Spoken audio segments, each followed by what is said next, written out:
Hi అండి, welcome back my channel Leelasri food videos. మనం ఈరోజు ఈజీ అండ్ టేస్టీ కొబ్బరి లడ్డు తయారు చేసుకుందాం.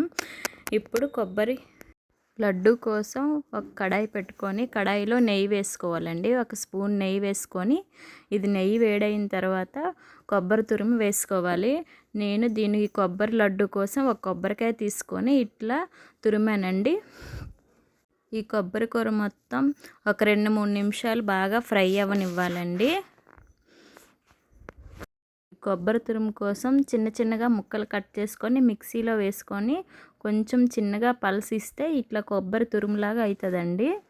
ఇప్పుడు 2-3 నిమిషాలు అయింది కదండి. ఇప్పుడు ఇది వేగింది. ఈ వేగిన కొబ్బరి తురుముని మొత్తం ఒక ప్లేట్లో వేసుకుందాం.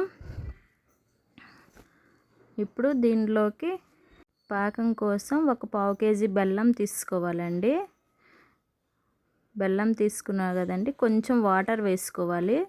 వాటర్ వేసుకొని ఇది బాగా కరగనివ్వాలండి. కరిగిన తర్వాత ఒకసారి దీన్ని వడకట్టుకోవాలి.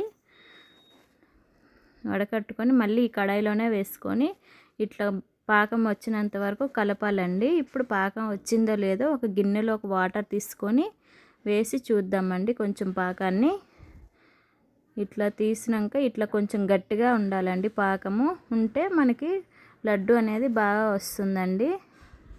ఇప్పుడు మనం ముందుగా ఫ్రై చేసుకున్న కొబ్బరి తురుమును కూడా ఈ పాకంలో వేసుకోవాలి. వేసుకొని బాగా కలుపుకోవాలండి.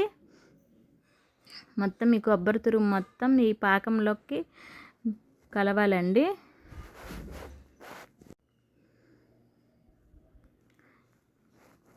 ఇప్పుడు లడ్డు కోసం ఇది మొత్తం ప్రిపేర్ అయిందండి. ఇట్లా లడ్డు కోసం ప్రిపేర్ అయింది కదండి. దీన్ని పక్కన పెట్టుకోవాలి. ఇప్పుడు లడ్డూలు చుట్టుకోవటానికి కోసం కొంచెం నెయ్యి చేతులకు రాసుకోవాలండి. కొంచెం చల్లారినాక ఈ ఉండలు చుట్టుకోవాలి. ఇట్లా వీడియోలో చూపించినట్టు రౌండ్గా చుట్టుకోవాలండి. ఒక్కొక్కటిగా ఇదిగోండి లడ్డు ఇట్లా తయారైంది.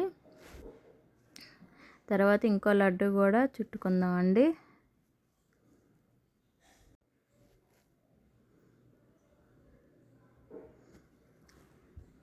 ఇప్పుడు లడ్డూలన్నీ రెడీ అయిపోయాయి కదండి.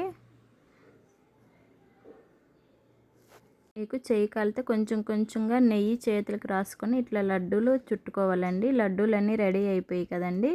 ఇలా మీరు కూడా ఇంట్లో ట్రై చేసి ఎలా వచ్చిందో కామెంట్ చేయండి, లైక్ చేయండి, షేర్ చేయండి, సబ్స్క్రైబ్ కూడా చేసుకోండి.